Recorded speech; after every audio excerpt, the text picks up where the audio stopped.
Welcome back. This time we're going to have a little video about how to use a title block and doing some dimensioning in Inventor. So I have a link on my Google Classroom. It may look differently per year, but right now you're going to go ahead and you're going to take a look, and it's going to be an A-size title block. So we're going to pick that, and then that brings us to a download window. The download window, if you click on it again, it may do varying things. One, it may just go on the bottom, or two, it might tell you to save it somewhere. If it tells you to save it somewhere, you just go ahead, save it to your desktop or any place that you can easily access this file. Now I'm just going to click on it, and it opens up in the Inventor program, and I can go ahead and I can start using this. So A size is 8.5 by 11, so this is a normal sheet of paper that we would have in the printer in the classroom, so we'll be able to print these off when we need to. And then we can go ahead now and start adding our parts.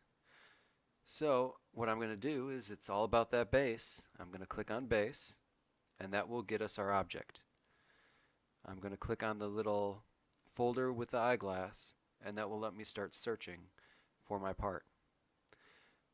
I've got my list already set up. I'm just going to go with part number 1 for Multiview Level 1. I'm going to click Open. What that does is it sets it up with the preset, what my file looks like as the front view, and the basic styles on here. Generally right now, all we want is the hidden line style. We don't need it shaded or anything like that. We just need those hidden lines. Next, we got to worry about scale. So when we look at the scale, it preset it to 1/2 inch, but that's just a little bit too small because I don't want to have to squint at my object when I'm trying to look at dimensions or have the dimensions be too crowded. So what I'm going to do is I'm going to change that scale, and this one be 1:1. So I've got my front view here. If I needed to change that, I could go ahead and actually manipulate this, move it around until I found the one that I needed. Once I have it rotated, I can then go ahead and I can start placing other views next to it. I can click above it for the top view and next to it for the side view, and you're going to see the basic design shows up for each. From there, I'm just going to go ahead, click OK, and then it's going to render it appropriately. Remember, I just said hidden lines, so it's just going to show me lines, hidden lines without any shading. And now I'm ready to go ahead and dimension. Well, one thing quick before we do that though, I just want to quick remind you about the bottom part. The date on here is the date when the file was created. Creator ID should be your student ID number. Scale, like we said before, was 1:1 on this. If you needed to change that, you'll actually have to physically go in and change it by double clicking and then changing the number format on there. Drawing title, you're going to have to change that as well. So this was not part 4, this is part 1 of level 1. I'm going to click OK. My name is correct because it's my file. Now file name, that's the actual name of the file itself. So if I've got to refer back to that file later, I have that. And then teacher name on there just so we know what class you were in at the time. So from here, we're going to look up top, and next to place views, you're going to see the word annotate. Just like in English and other places where you're adding notes in to further explain what's going on, that's what we're doing here with the dimensioning. So annotate is how we're going to explain it with our dimensions. I'm going to click on dimension, and now I can start using that to make the dimensions around my object. I can click on a line, so you can see that in red. If I go to a corner, it turns green, a little green circle. I could click on that as well. There should be a green one in the middle of each line if we need one of those. And we can click on other parts, like we could click on one line and then we can click on another line, and that gives us a dimension as well. When we're setting up dimensions, you're going to see that there's actually lock-in places as we go along. So this 1.5 inch will lock in right about here. So those, when it turns into a dotted line, that's when it would lock. So I can just click and place it, and then this window will show up. Now generally this window is pretty helpful with most of the stuff that we do. We don't always need this window, so we can just go and undo edit when created, and then this doesn't have to come up all the time. Next I can go line to line again, set that up next to the other one, and then I'll have overall. And that is one style of dimensioning.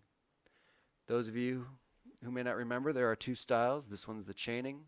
The other one is datum. So if I went ahead and I deleted this and I layered it from a corner, so everything would be, let's say, just from this corner. I want the first layer, I need a second layer, and then the overall.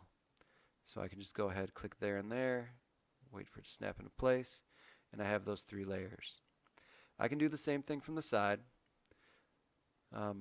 So I'll just go ahead, I'll click on this line, wait for it to snap in, there we go. Click on this dot, click on this line, come over, it snaps in place.